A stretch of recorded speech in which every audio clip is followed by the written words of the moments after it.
So, nothing particularly to announce. We'll have our usual problem session at 10. So, I just wanted to emphasize some basic point. We're talking about entanglement.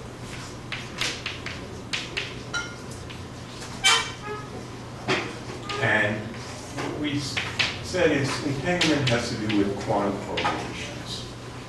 And I want to emphasize a little bit more what we're actually talking about. You realize we haven't in any way really defined what quantum correlations. We've covered that a little bit. Entanglement is supposed to, in some sense, give us some notion of systems that are correlated in particularly quantum way, in a way that classical systems are not correlated. So let's try to get a handle on that just a little bit. So let's just look at our most simple example. Let's look at the case of the singlet, which we said for two spin 1 particles, and I'll emphasize here, let's write it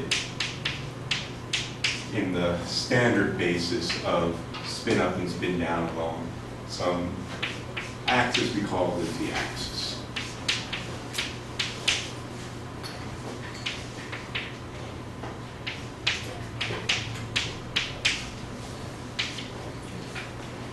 Now, of course, if we have such a state, this is an entangled state, it's a joint state on the two spins. Let's call them A and B.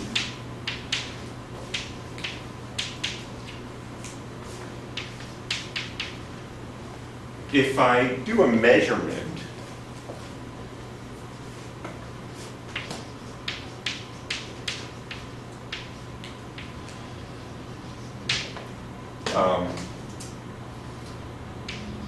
of spin A, okay, and I get outcome, let's say I do a measurement of spin A. In particular, let's say that I measure sigma z on subsystem A, and I get spin up as an example. Right? First of all, with what probability do I get spin up? How would I know? 50-50. It is, yeah. And how would you determine that if you didn't know the answer? Projected onto the spin button mode A. Right, so first of all, you need to know what is the state for A alone, right? Because we only have the state for the joint system. I mean, of course, we know this all intuitively, but just going through the formalism for a moment, right? So the probability of getting spin up on subsystem A is that, given that density matrix for subsystem A, and that, of course, that is equal to a half times the identity, the marginal. So that's equal to a half. And similarly for spin down, right? And so if I get that outcome, then if I know the joint state of the system, then I can predict what is the post-measurement state associated with subsystem B that hasn't yet, say, done its measurement, right? So if I wanted to say, what is the state of system A, or in system B,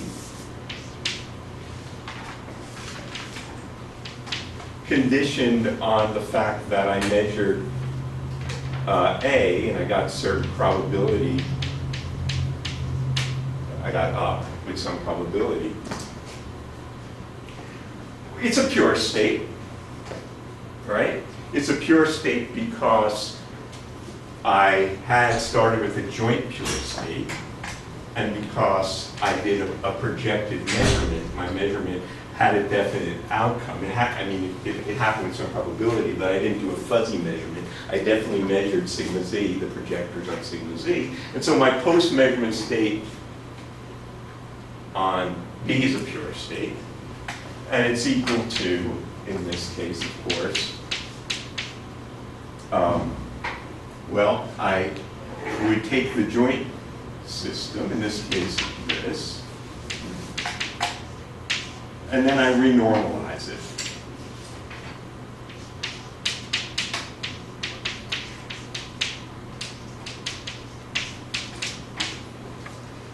Okay?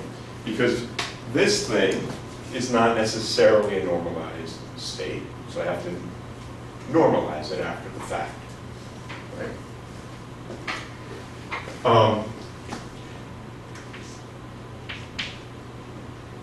This, of course, is equal to the square root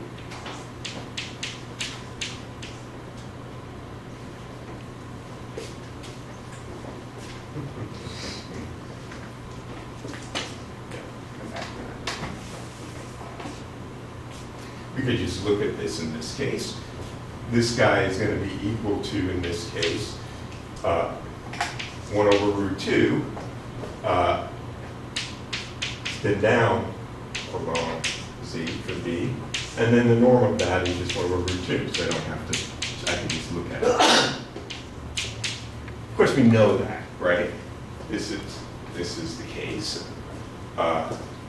If I measure, this thing is correlated in this way. If I measure this first subsystem, in this case spin A, and I get spin up, I'm going to definitely get spin down for B, right?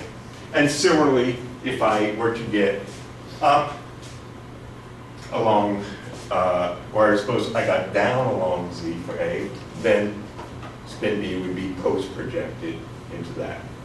All right, no big deal, kind of know that. Of course, what gets more interesting in this case is suppose I measure sigma z, I mean sigma along some other direction. And I get spin up along N. Well, what probability does that happen?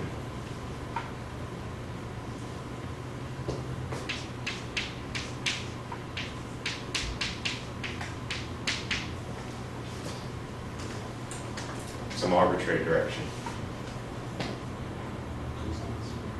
What do you think?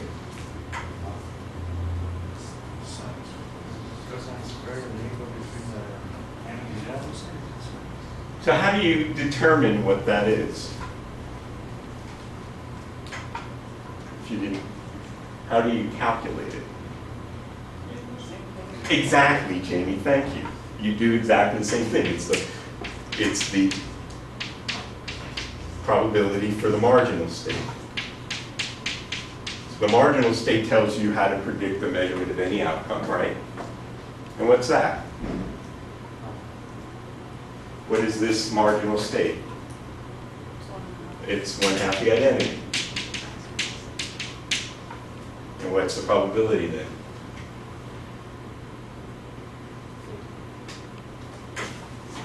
I'm not looking, just tell me. It's the 1/2, thank you. Right? So no matter what, obviously, if the marginal state is 1/2 times n, it doesn't matter what you measure, you're just it's a completely mixed state. As far as the marginals are concerned, you get a random outcome every time if you do, no matter what. It's completely mixed. Okay? However, if I ask now, what is the post-measurement state on B, conditioned on finding spin up along that direction, well, I do the same thing. I look at the partial projection. This is of course for A alone. I project onto the A outcome, spin up along N, the joint state, and then I renormalize. Right? So what is that? Well, that, I do have to do all those sines and cosines or something like that. That's one way to look at this. I get 1 over root 2 v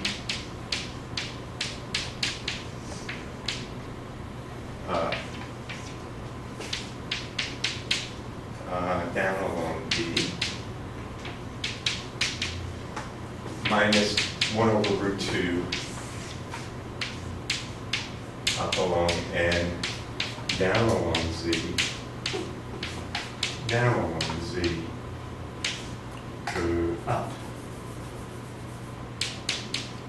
E, right? You agree with that? And what's this? Well, everyone remembers that if I have a vector that is pointing in some direction with polar angles theta and phi, how to express spin up along that angle. Right? Everyone remembers that. What is it? Cosine theta over 2. Cosine theta over 2, thank you. Spin up along z. And maybe you don't remember if it's either plus I or either minus I. I don't know, but it's something like this. Okay.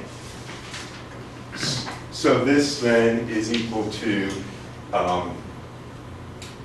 either the minus I phi sine theta. Sorry, no, this is the other one. This is cos theta. And this is e to the minus I phi sine theta. Okay. And then I get rid of the halves when I normalize it. Then it's normalized. So the answer of the post-measurement state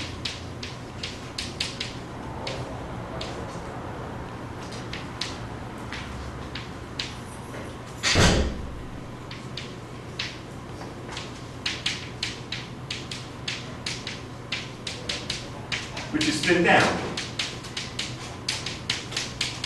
along it. Okay? So, and of course we could have seen that in a different way because we know, of course, the singlet state is an eigenstate of angular momentum of the total angular momentum with spin 0. And if I rotate that along any axis, I get this something which is also still an eigenstate with eigenvalue 0. So I can just rotate it to any axis, and this state is also this.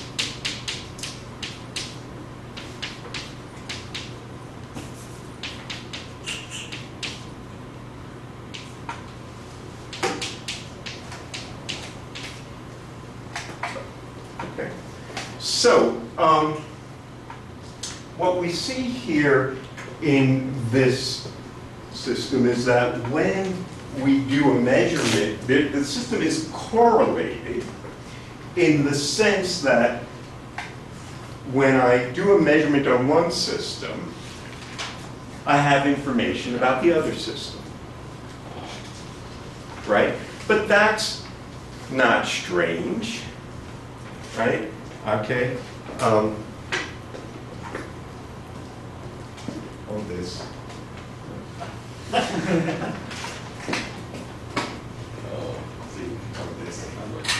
Now, one of these pieces of chalk is orange, and one of them is red. Okay, look at your thing and write down what color Zeke's is. One is orange, and one is red. I hope you can tell the difference in those colors. Write down. Okay, tell him what's his color. His is orange. Oh. Right. Okay, fine. Right. Okay. Big deal. They're correlated. But if the difference here with a quantum correlation is that you can put on, in some sense, different funky glasses, measure in different color bases, and know for sure every time and get it right every time. Let's look at the difference between this state and a state which is classically correlated. So knowing, I mean, this pisses me off all the time in reading the popular press about entanglement that somehow what you do makes something happen at a distance in an entangled state. Right?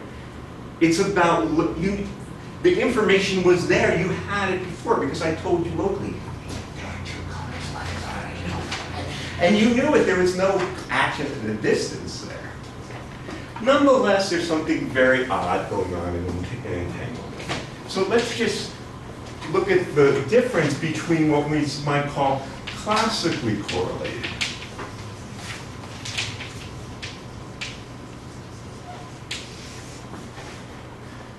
Now, as we've discussed, anything in classical physics we should be able to encode in a quantum state as well.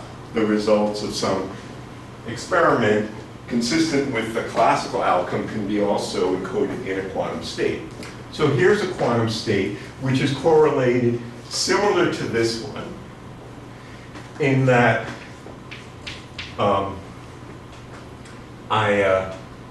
going to say that if I have spin up along Z for system A, I definitely have spin down along Z for system B. And that happens with a 50% probability. Or I can have a 50% probability if it's spin down along Z for system A. It's definitely spin up along. Okay. This is a joint state of the system. It's classically correlated. It's classically correlated in the way that we discussed at the end of lecture last time, in that it is a statistical mixture of product states. Okay? So this is some particular density matrix for A, and this is the density matrix for B, and then this is a different one, a statistical mixture of that. This is sometimes called separable. It's a bad name, in my opinion. It should be called unentangled, because it's not separated into a product. It's not a product state. It's still correlated. It's just not entangled. And how do we see that? Well, let's look again. We'll do the same thing we just did. If I look at what is the probability to find our up along Z in this case on system A.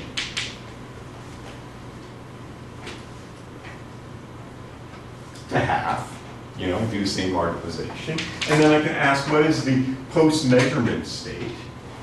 So what is the state of subsystem B conditioned on the fact that I measured A and got up with some probability? Well, just as before, I do the partial projection onto the joint guy, and then renormalize. Okay? In that case, this norm, you can check for yourself quite simply, is just the probability of getting whatever it is. That's what that norm is. You can see that because that is going to be, this norm is equal to the trace of this operator. And the trace of this operator over B is the partial trace of this,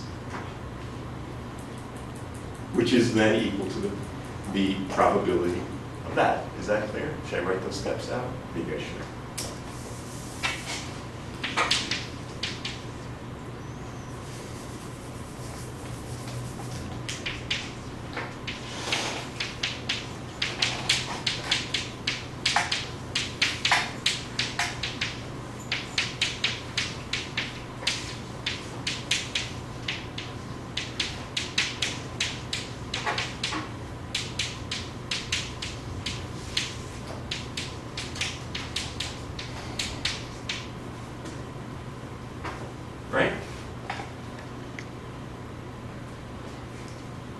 Okay, so what is that in this case?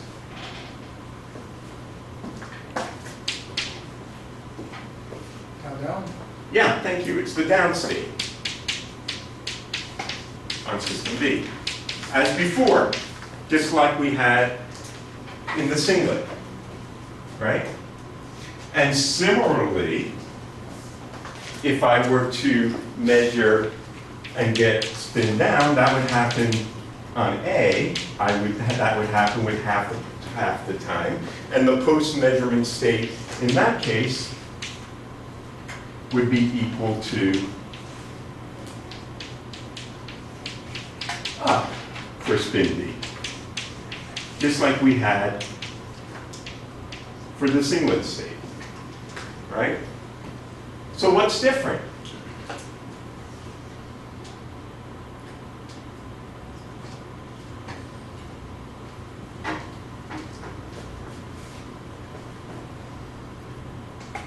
I mean, this is exactly the same. What kind of measurement, is there anything I could do, any measurement I could do here that would give me a different result between these two? Measure different bases. Measure in another basis, right? So if I were to do the measurement of spin along any other direction, some arbitrary direction,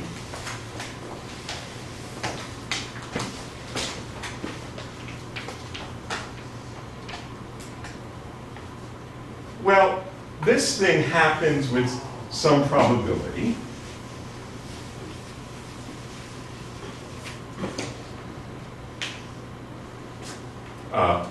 So again, the marginal states are still equal to a half the identity. So no matter what I do in this case, again, I'm going to get that outcome with a randomly 50-50, no matter what. But the post-measurement state is what? In this case.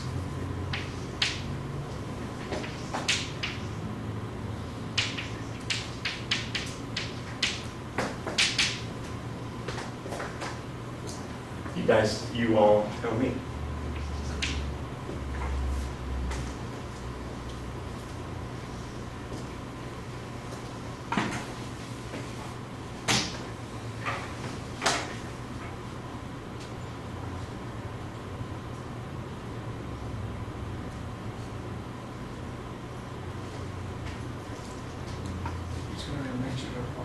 It's going to be a mixed state, right? This is going to be equal to a half cos squared theta over 2 up along z mixed with sine squared theta over 2, and then I'll just renormalize it in my head.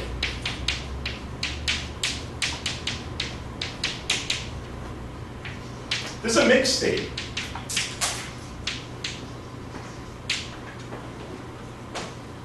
So in this case, there's no other measurement other than when theta is equal to 0 or when theta is equal to pi, which is to say measuring in the z basis, where I would get a definite, but my post-measurement state would be definite. So this is not correlated. There's, in fact, no classical correlation that could do this. There is no classical correlation that would allow me to, no matter what I measure, predict the other person's outcome definitely. Somehow there's something in the quantum correlations, they look like this, the pulsate, that's different from what's going on as classical correlations. And what is that difference?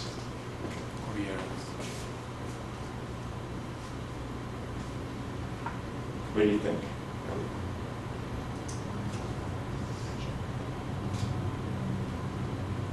Please, anyone? And what's different about this than that? Basis independent.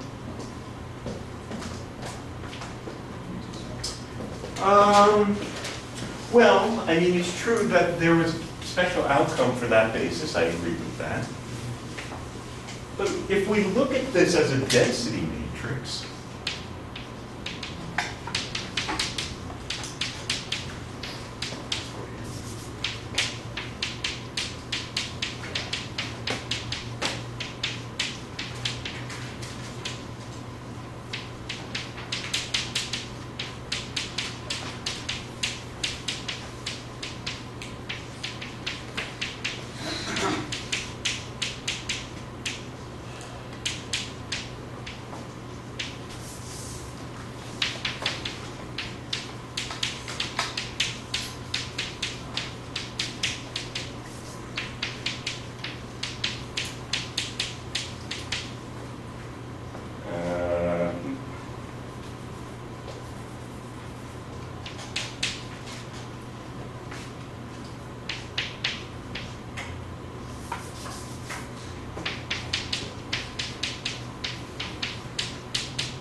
right? What's different about these two? Right. This thing has coherence between correlated alternatives. What's different about an entangled state versus a classically correlated state is these correlations, up goes with down and down goes with up, are just mixed. Whereas in the entangled, they exist in superposition. And the fact that they exist in superposition leads to completely bizarre outcomes that have no classical analog. It's always about coherence. It's always about superposition. Okay? I just wanted to emphasize those points. So,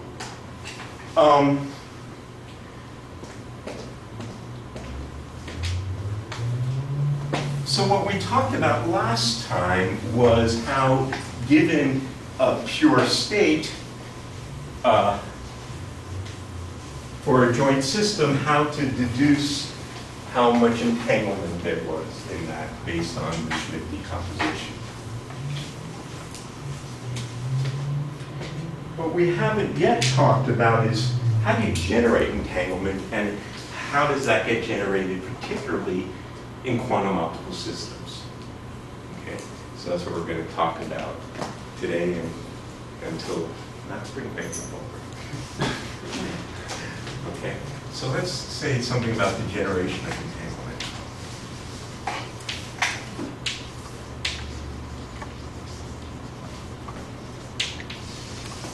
Can I ask a quick question real quick? Please. Okay, so on the coherent state that you had, let's say we perturb that state, Alice takes a measurement, finds spin up, she knows that Bob doesn't get spin down. Bob doesn't know yet though. So does it kind of like make it makes it a mixed state for Bob, right? It's always a mixed state for Bob until Alice calls him up on the iPhone. Okay. Because from Bob's perspective, he doesn't have, if the only information that Bob has is that the particle he has came from this singlet. So there was this original singlet state, and one got thrown to Bob's lab, and one got thrown to Alice's lab. Alice makes her measurement, but doesn't tell Bob his result. Bob makes her measurement. He has no information yet about what Alice got. So all he knows is that it came from a singlet state. So what state does he assign to his spin? Totally mixed state. Yeah. Exactly. Okay. So he gets a result, and from his perspective, it comes out completely random. He has no other information to say it was more likely to spin up or spin down, right? On the other hand, if Alice calls him up or sends him a text or posts on his Facebook page, whatever people do in the modern world, and says, I measured along Y, and I got up, then he knows that if he measures in Y, he's going to get down. And if he doesn't, then that means that something, is that what they're talking about, trying to do the encryption proof? Because if he does, if they both go down, Right. then something. Then the eavesdropper, Okay. went there and Okay. kicked his spin. Cool, okay. Exactly. But you see, the point here is, Alice had to communicate that to Bob. It's not like all of a sudden Bob instantly got information faster than the speed of light. No information travels faster than the speed of light. Excellent.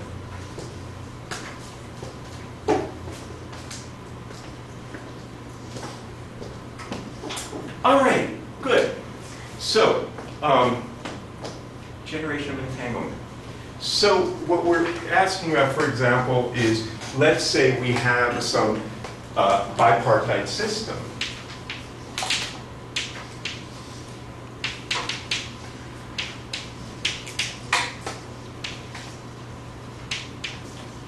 That starts unentangled. How does it become entangled? Okay, and let's say initially the state is pure. You don't have to do that, but it's just easier to talk about.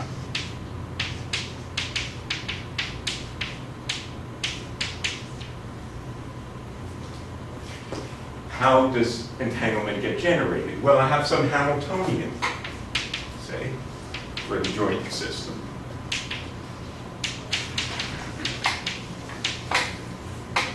Okay. Now, if the Hamiltonian acts independently on each subsystem,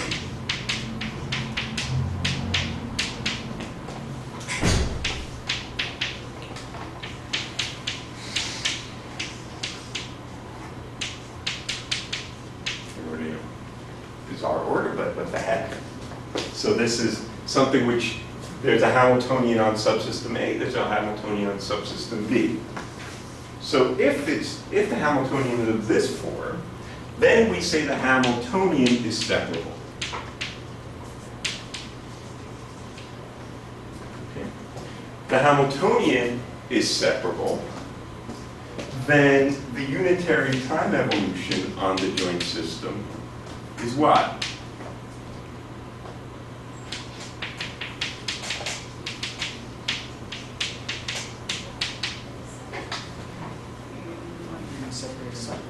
It's a product, right? So this is one thing just to keep in mind. In Hamiltonian land, separable means the sum of a Hamiltonian acting on one system and a Hamiltonian on the other, whereas in unitary land, it's a product. So this is a U on A tensor U on B, right? That's e to the minus I H A tensor e to the minus I H B. Now, if that's true, if my Hamiltonian is separable, then what happens to my state? It stays separable, stays unentangled.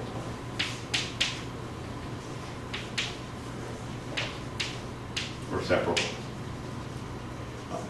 Otherwise, not.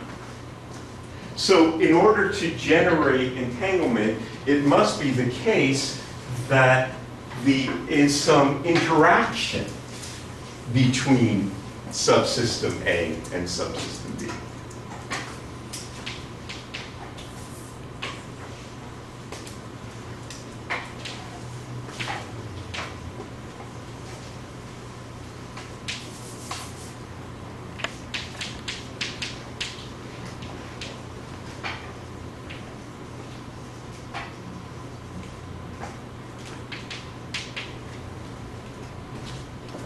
And since interactions always happen in physics locally, at some point, the systems were locally connected, causally connected. There was something local that happened. They might move apart from one another at some other time, but at some point they were locally in contact. Again, correlations don't happen acausally in physics, meaning Einstein causality, they have to be connected in some way by something that moved no faster than the speed of light. Okay? So we might have our Hamiltonian on the joint system might be of the form that we just wrote, where there might be something locally that acts on A and something locally that acts on B, but then there's some interaction Hamiltonian, and it might be that it could be of this form.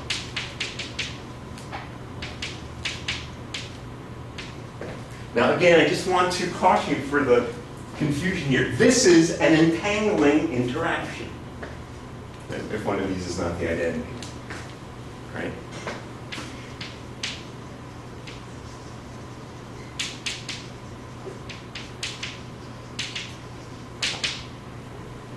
So it's a product in Hamiltonian land, but if I look at the unitary evolution for this system is not equal to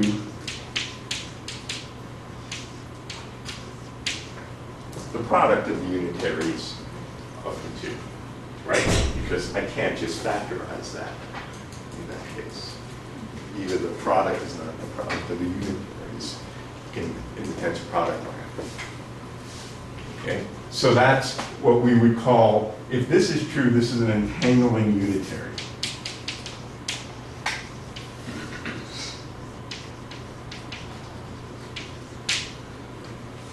A non-entangling unitary is sometimes called, these are called local unitaries. You know, the fact that they act locally on a given subsystem, but not on the joint system together. So what is true is that if you have local unitaries, you cannot change the entanglement. Okay? Or sometimes called a local operation. Whether it's a unitary or even a measurement, something local, a local measurement, something if I just measure one of the subsystems, but not the other, simultaneously in some joint measurement, I cannot change the amount of entanglement that exists. So entanglement is unchanged by local operation. It's also unchanged by classical communication. If I call you up and say, do something to your spin, you can't change the entanglement. You can change the statistical mixture that you have that way, you know, depending on what I say, but you can't change entanglement. And that's sometimes known as LOCC, which stands for local operation and classical communication. You can't change the amount of entanglement by doing any LOCC. You have to do something else, like for example, a unitary through some kind of interaction between the two subsystems. Yeah?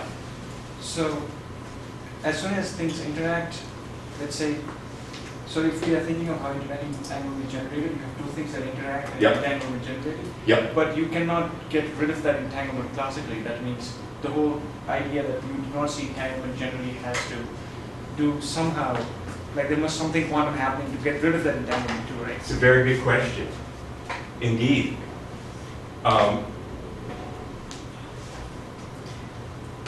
As we have seen, if something becomes entangled with something else,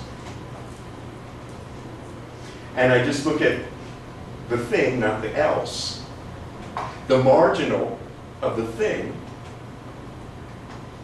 is now mixed. It's now lost its entanglement. So that's the problem of decoherence. So we're going to discuss that right after fall break. The process by which systems lose their coherence. Entanglement is not only the sauce which makes quantum interesting, it's also the problem. It's also the problem because everything is becoming entangled with everything else. And as everything else, once we trace them out, we've lost our coherence because our marginals now are mixed. And that's the problem.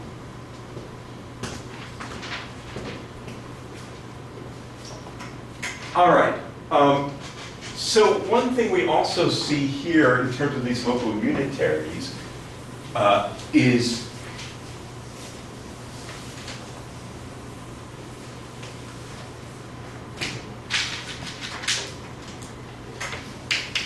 entanglement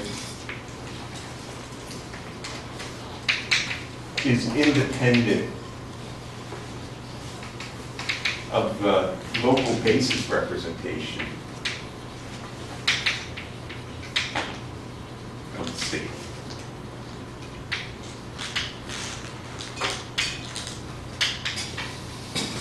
So we said, for example, if I had some joint state of the system and we expanded it in some basis for subsystem A and B, that there's a certain amount of entanglement here that depended on the Schmidt decomposition, right? That it's the singular values and the singular, the right and left eigenvectors, right? Suppose we have some other basis.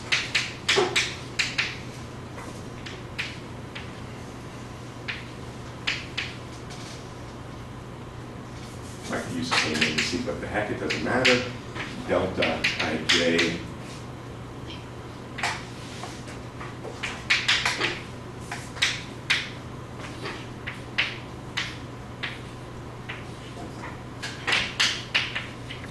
GH or some other basis.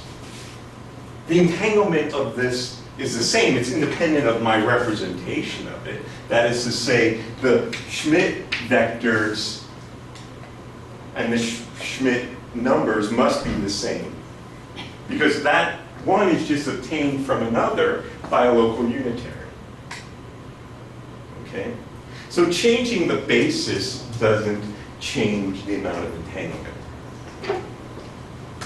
However, there is a dependence on entanglement that is very subtle, that is often confused, which has to do with how we divide a joint system into pieces, into its parts. Okay? So what this is a state that lives in a joint Hilbert space. That joint Hilbert space is representing subsystem A and subsystem B. Okay?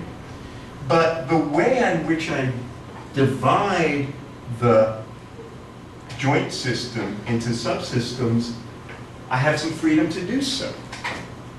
For example, suppose I have two particles moving on a line.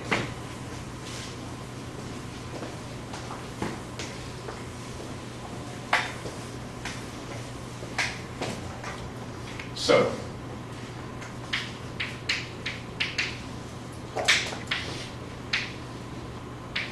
they're moving on a line.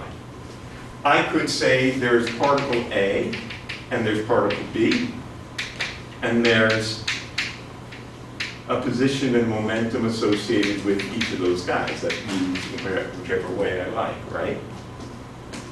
And then I can write a joint, say, wave function for the system in terms of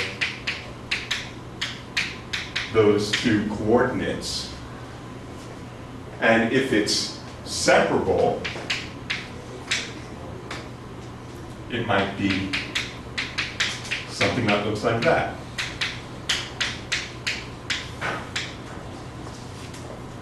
Right? On the other hand, I could change coordinates and decide instead to look at the relative position between these guys and the center of mass if they were equal mass. That's a perfectly good set of coordinates in which to look at the joint system of these two degrees of freedom, right?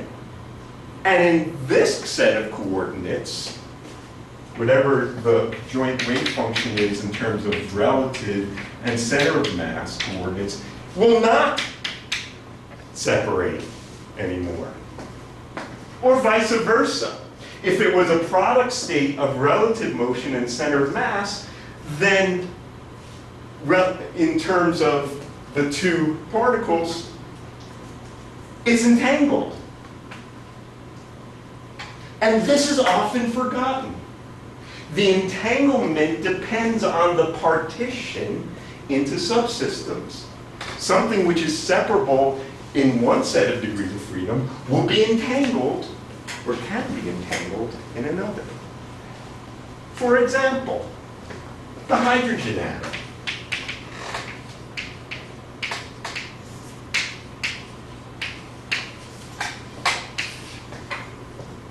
If I were to write down the Hamiltonian for the system, the Hamiltonian of the system, let's take the nucleus. Well, you know, we got the kinetic energy of the proton.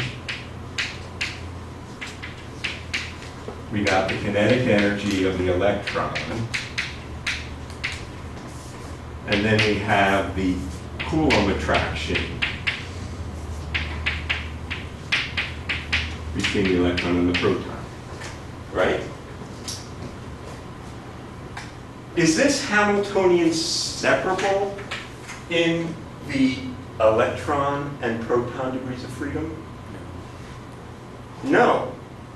I mean, the electron and the proton are interacting. It's entangling between the electron and the proton, right? Right? This guy depends not on. On the other hand, if I wanted to, which we often do, separate it into the center of mass,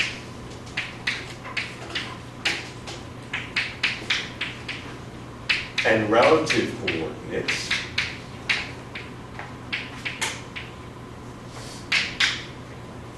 it looks like that,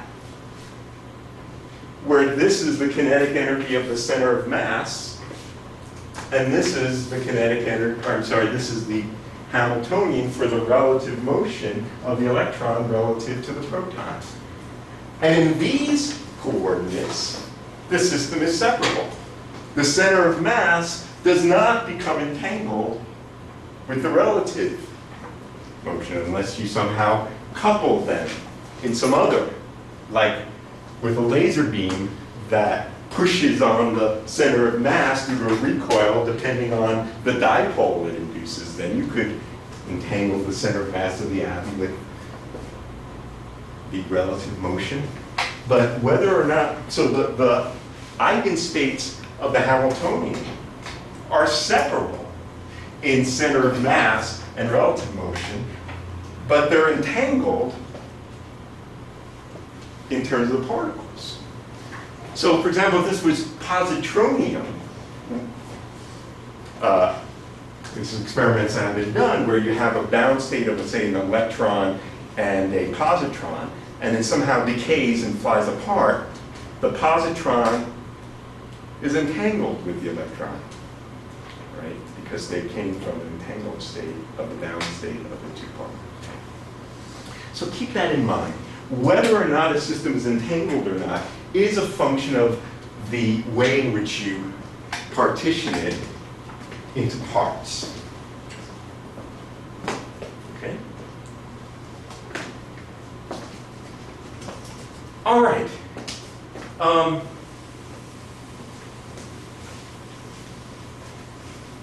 So what about entanglement in the quantized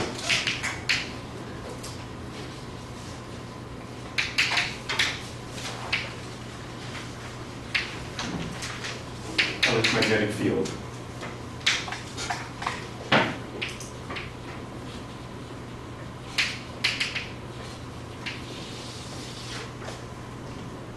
Well, first thing we might want to ask ourselves is what degrees of freedom could be entangled with one another? What are some of the degrees of freedom that we might consider when talking about the quantized electromagnetic field? Polarization and spatial mode? Yeah, right. So when we talk about, I mean, we need to think about what are the degrees of freedom that we're talking about when we talk about the quantized field. We could talk about the particle. So the particle has, we can have motion, or as you say, spatial mode, and spin.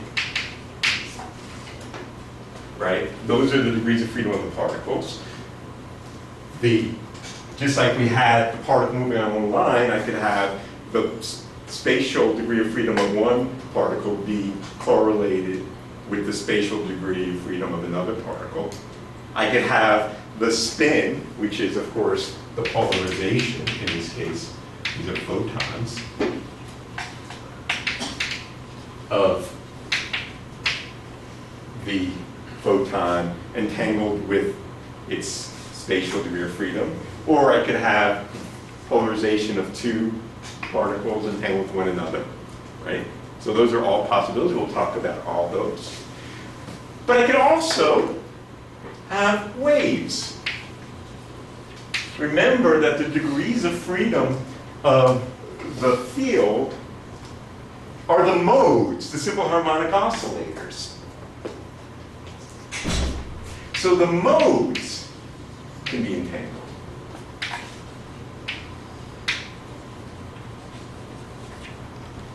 Right? Remember we said that the Fox space, or the Hilbert space, was a Hilbert space associated with each mode. Each one of these being a simple harmonic oscillator. Right?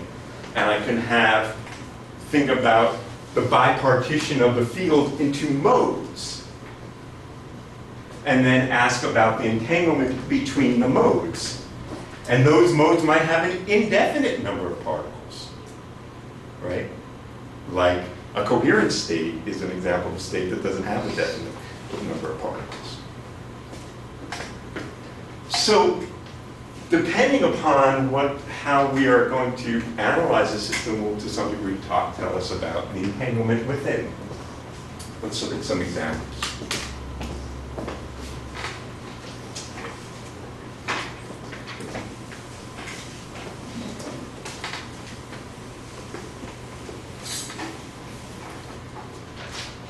So if I want to talk about polarization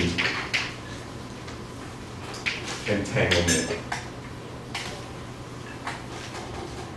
between two photons in different modes.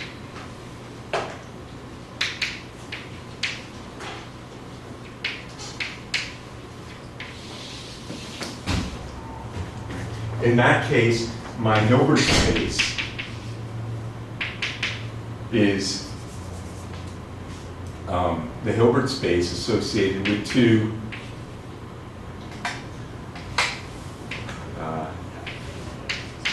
two-dimensional Hilbert spaces associated with the two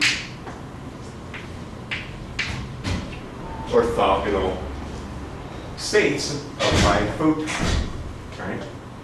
So I can have, for example, H or V, which are horizontal and vertical polarizations of a given photon. This is what you might call first quantization indication.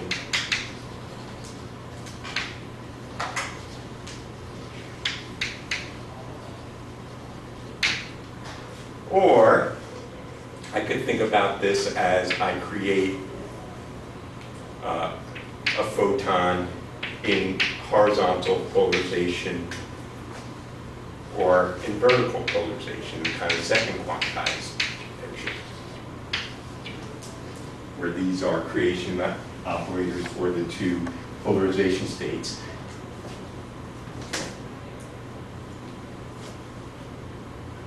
In which case, a general state of the system here might be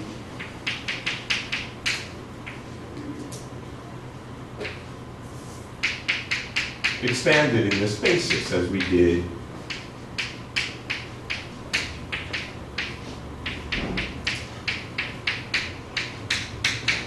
and the amount of entanglement in the system is with this pure state is related to the Schmidt decomposition for this matrix, right?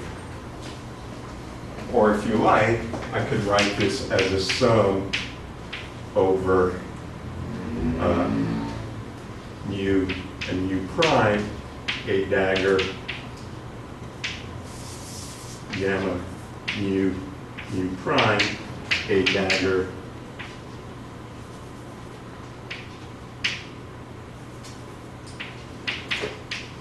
mu, where I'm labeling A and B as spatial modes.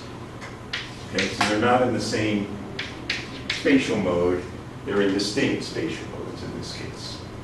So A and B might label, say, two different wave vectors. Okay, so these are spatial modes.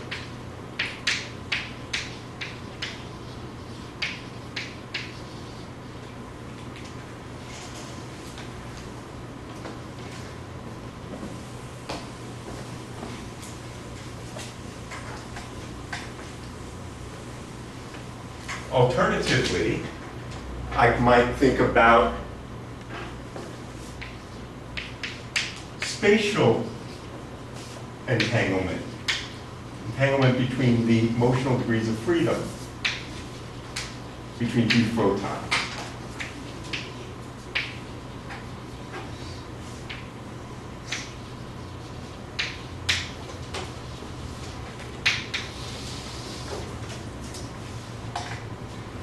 So, for example, I can have a situation where my joint state of my system, in this case, I would write as an integral over wave vectors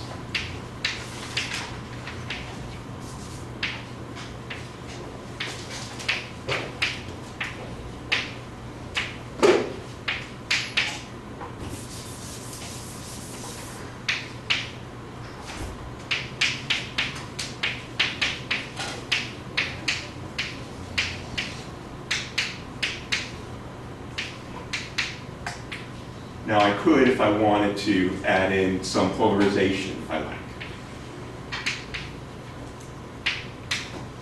It could be different polarization states, it could be the same polarization state. Okay.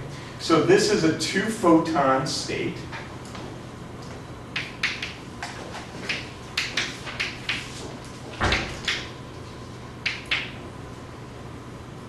It's in a superposition of possible plane wave modes with a joint probability amplitude that's given here.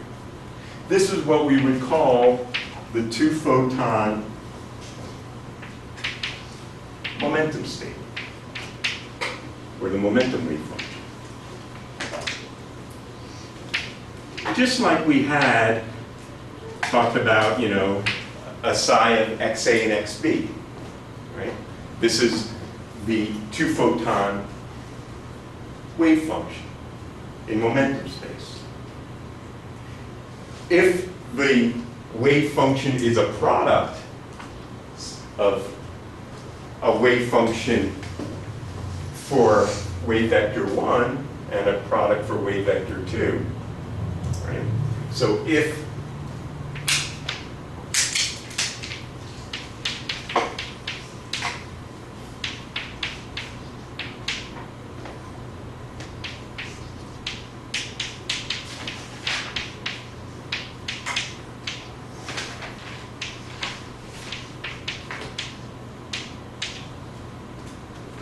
then what is the joint state of the system?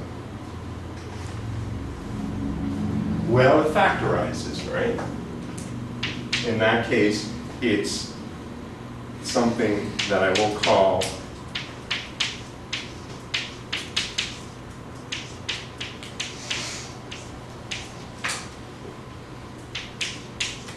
where this is the creation operator that creates a photon in that wave packet. And similarly for that. Is that clear? So in this case, the system is separable.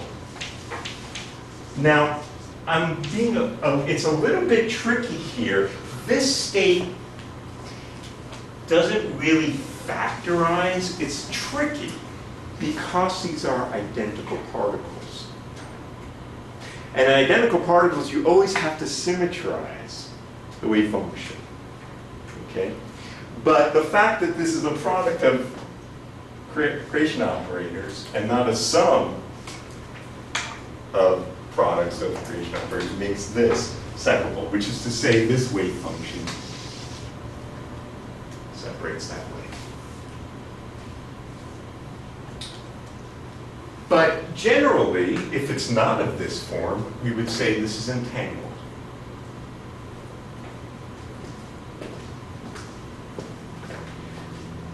So this was examples of polarization entanglement. This is an example of spatial mode entanglement,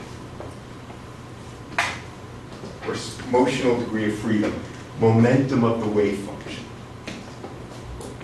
They can be entangled. What about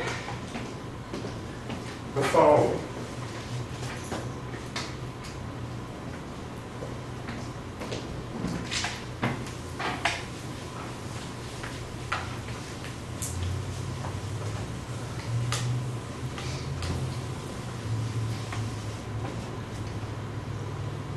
Consider the following. Let's say I have a single photon.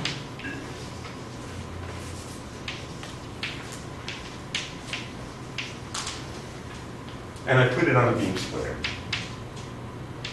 So my photon here, say, has momentum K1. Okay? And this one photon. Okay? So that photon can be transmitted or reflected. Let's say it happens with 50-50 probability.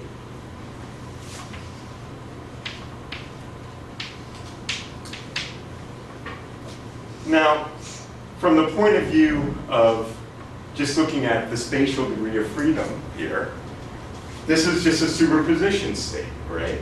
I started with a photon that, you know, its wave function was a delta function at K1. And then it became a superposition, right? So this is, I would say, you know, K1 goes to 1 over root 2, K1 plus K2, right?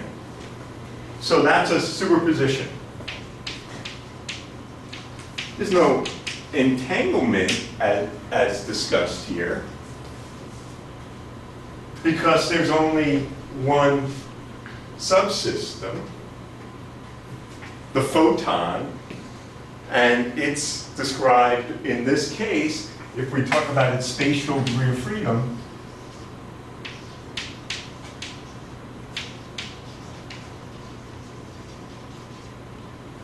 the Hilbert space in this case is just the Hilbert space associated with the motion of the photon,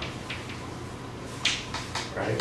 Which is the usual square normalizable functions over three-dimensional space. So this is just a superposition state, right? But I claim it's also an entangled state, depending about how I bipartition the field. So let us, instead of thinking about the motional degrees of freedom,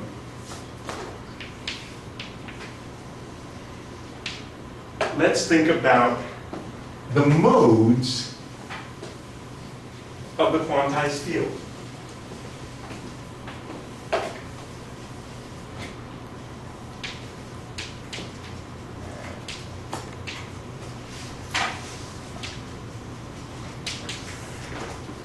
Okay, so now I'm going to write my Hamiltonian, my Hilbert space as the Hilbert space associated. So this is a simple harmonic oscillator on mode 1, and this is a simple harmonic oscillator on mode 2. Where those are the two modes. Okay, so I have mode 1 and mode 2. I have input-output relations.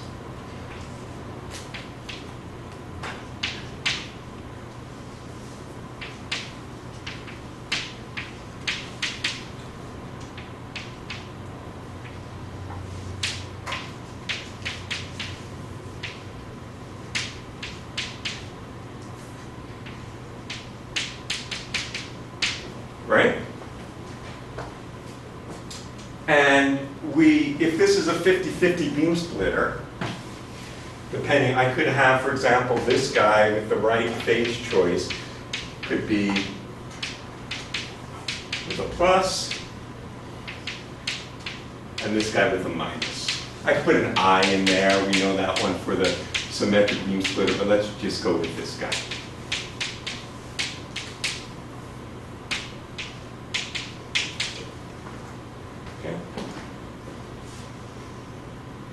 So, what if I start the system with one photon in this mode? So my input state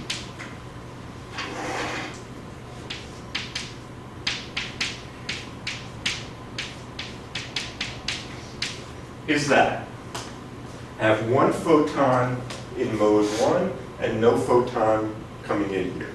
Is that clear? That is equal to the creation of photon in the in mode on my vacuum. My out state is just this scattering matrix, which is the unitary on this guy, which takes this to out. But out is that superposition, which is equal then to 1 over root 2, one photon in that mode, if it's transmitted, plus, let's write it,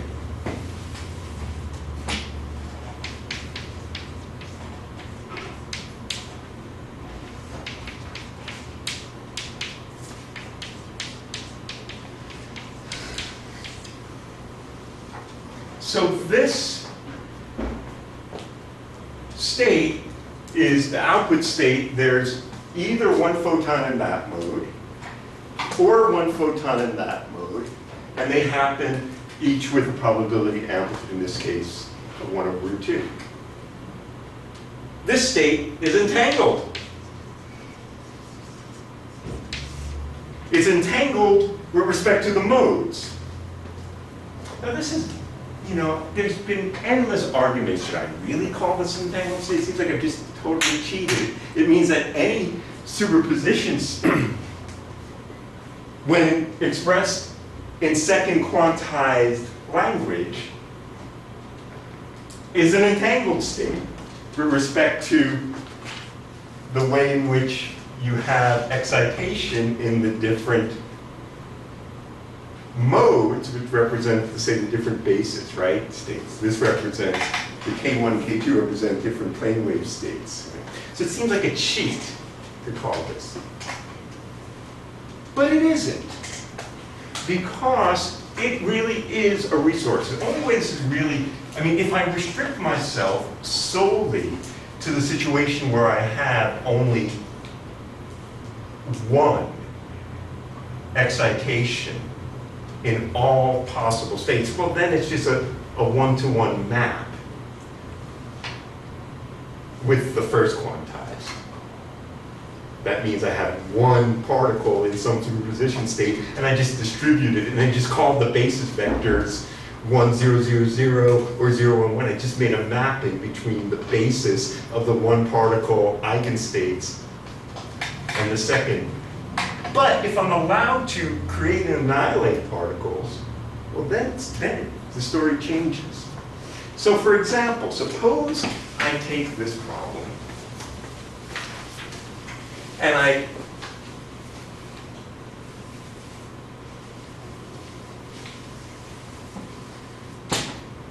put in here an atom in a cavity.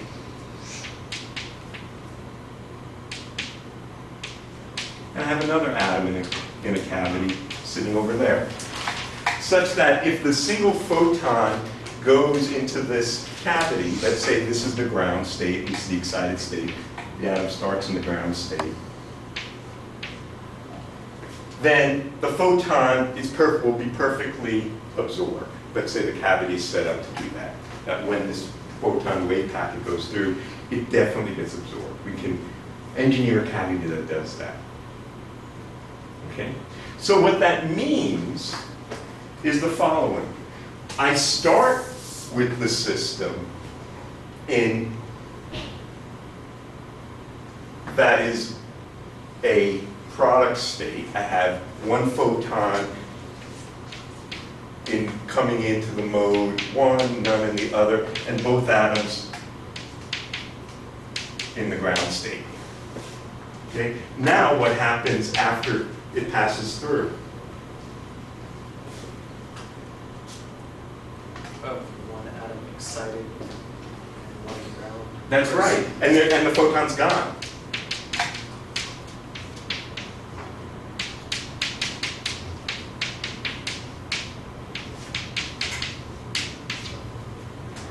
Right? Because either the photon went here and it got excited, or it went here and it got excited.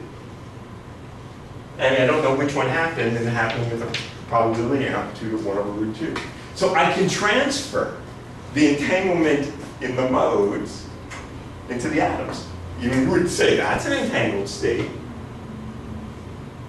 Okay. Another way to look at this, again, has to do with this question of bipartition.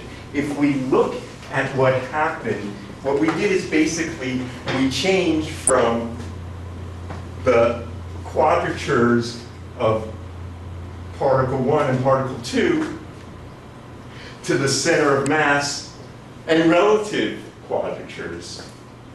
Let's see that happen. Remember that the quadratures are defined as,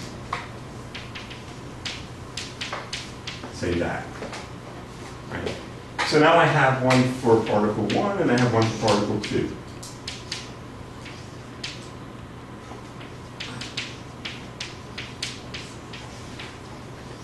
Okay?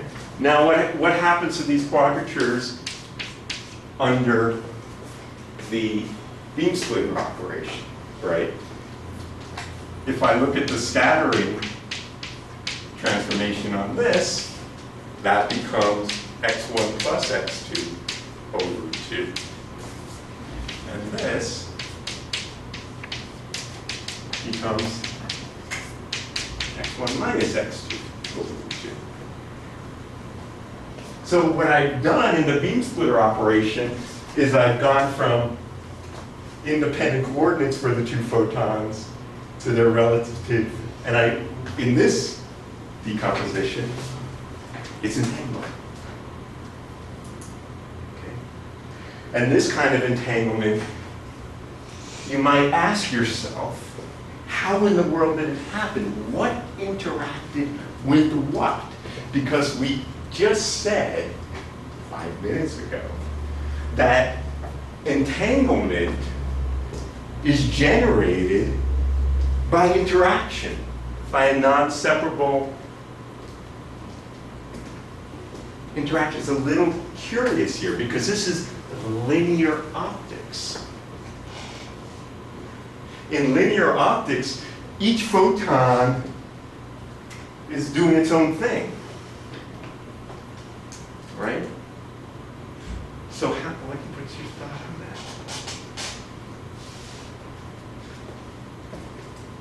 It's a very curious thing. How in the world did we get an entangling unitary out of the scattering matrix?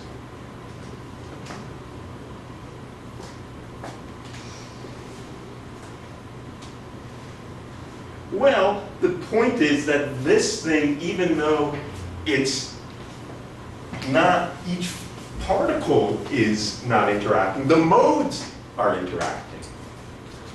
If I were to ask what is the beam splitter Hamiltonian, what does it do? The beam splitter Hamiltonian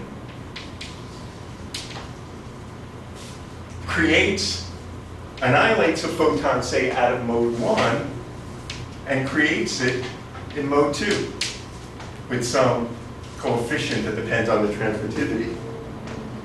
Or the other way around. It annihilates a photon in 2 and creates it in 1. That is not separable in the two modes.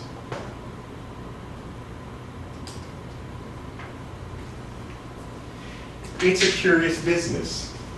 In some sense, it's really something also about the fact that these are identical particles that makes anything happen. As we said, when we had two particles come in, right, we could have very non-classical features happen, even though this is linear optics. But if they were all distinguishable particles, each doing their own thing, then that wouldn't work anymore. So there's something more to it than that. All right. We will quit here, but now I have a question for you guys and gals.